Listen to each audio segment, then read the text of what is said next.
Nirvana ditubuhkan pada tahun 1987 oleh Kurt Donald Cobain dan Chris Anthony Novoselic.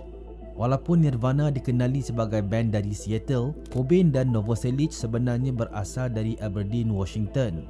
Seperti yang diketahui, Nirvana antara yang terawal mempopularkan muzik grunge bersama Soundgarden, Pearl Jam dan Alice in Chains. Keunikan genre ini boleh didengar pada gabungan rentak drum punk rock yang agresif dan riff power chords dengan efek distortion yang bingit serta berat. Muzik yang tergolong dalam kelas alternative rock ini muncul di Seattle pada awal 80-an dan menjadi lengkap pada awal 90-an. Nama lain bagi grunge ialah Seattle Sound. Ini disebabkan sewaktu awal kemunculannya, muzik ini bersifat regional, iaitu di bandar Seattle. Sebab utama genre ini dikenal sebagai Seattle Sound ialah peranan Sub Pop, sebuah independent label di bandar ini.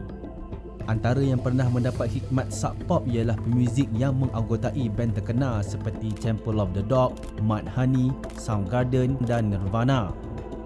Sub Pop diasaskan oleh Bruce Pavitt pada tahun 1982 sebagai sebuah fanzine muzik. 4 tahun kemudian, beliau disertai Jonathan Poneman dan mereka menjadikan Sub Pop sebagai sebuah rekod label bagi band underground di Seattle. Pada tahun 1988, Nirvana bersetuju dengan tawaran oleh Sub Pop untuk menerbitkan album pertamanya. Sub Pop pada ketika itu telah pun menerbitkan album untuk Soundgarden, Mudhoney dan beberapa band lain.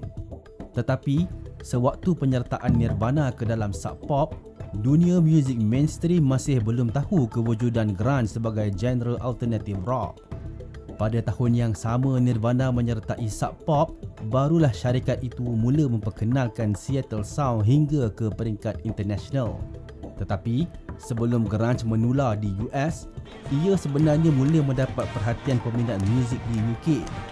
Pada tahun 1989, Pavitt dan Poneman mempelawa seorang penulis muzik dari UK, Everett True, untuk menyaksikan sendiri scene muzik underground yang dihasilkan oleh Sub Pop.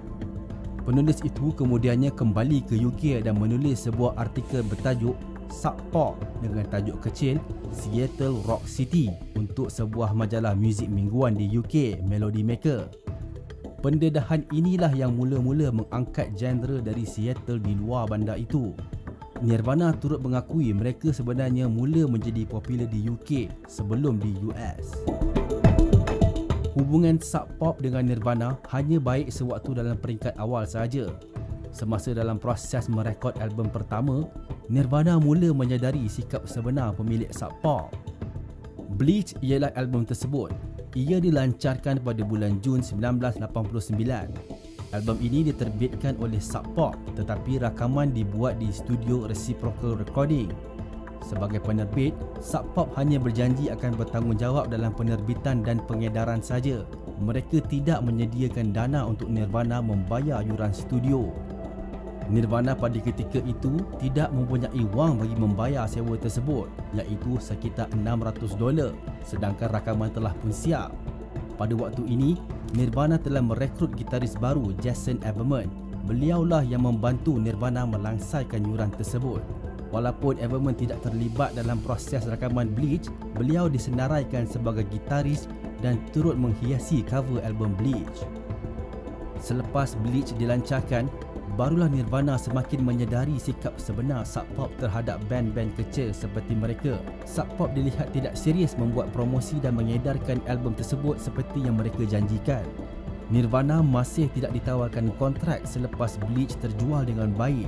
Perjanjian awal yang dibuat sebelum Bleach disiapkan sebenarnya bukanlah perjanjian rasmi, sebaliknya sekadar handshake agreement. Dianggarkan sekitar 30,000 salinan album itu telah pun terjual. Tetapi Sub Pop masih tidak menawarkan kontrak dan ini telah menyebabkan Nirvana semakin kecewa dengan pengurusan label itu. Hanya setelah Novoselic bersemuka dengan Pavitt, barulah mereka ditawarkan perjanjian rasmi. Menurut Pavitt dalam satu temu ramah, Novoselic telah datang ke rumahnya dalam keadaan agresif hingga menyebabkan beliau menghubungi Poneman supaya mendraft satu kontrak buat Nirvana. Menurut beliau lagi, Kontrak itu ditandatangani atas satu kertas yang hanya bernilai 10 sen dan dicetak secara tergesa-gesa. Dalam kontrak itu, Sub Pop akan menerbitkan 2 lagi album Nirvana dengan bayaran sebanyak $12,000 untuk tahun pertama, diikuti dengan $24,000 pada tahun berikutnya. Walau bagaimanapun, hubungan antara kedua pihak tidak bertambah baik, terutamanya kerana sikap pemilik Sub Pop yang hanya mengutamakan keuntungan. Pada tahun 1990, selepas selesai merakam sebuah demo untuk dijadikan album kedua, Cobain telah membuat beberapa salinan dan mengedarkannya kepada beberapa syarikat rakaman ternama. Tindakan ini dibuat tanpa pengetahuan Sub Pop.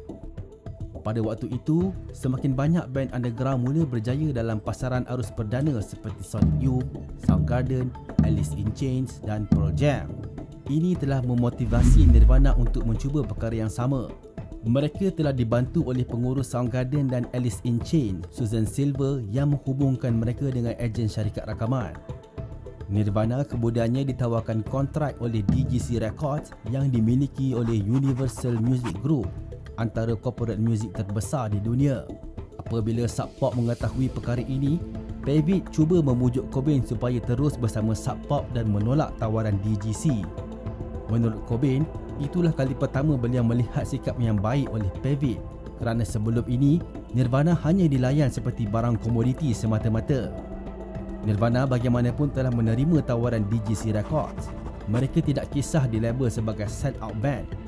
Lagipun menurut Cobain, telah banyak band punk rock sebelum mereka menyertai arena mainstream seperti Ramones, The Sex Pistols dan The Clash.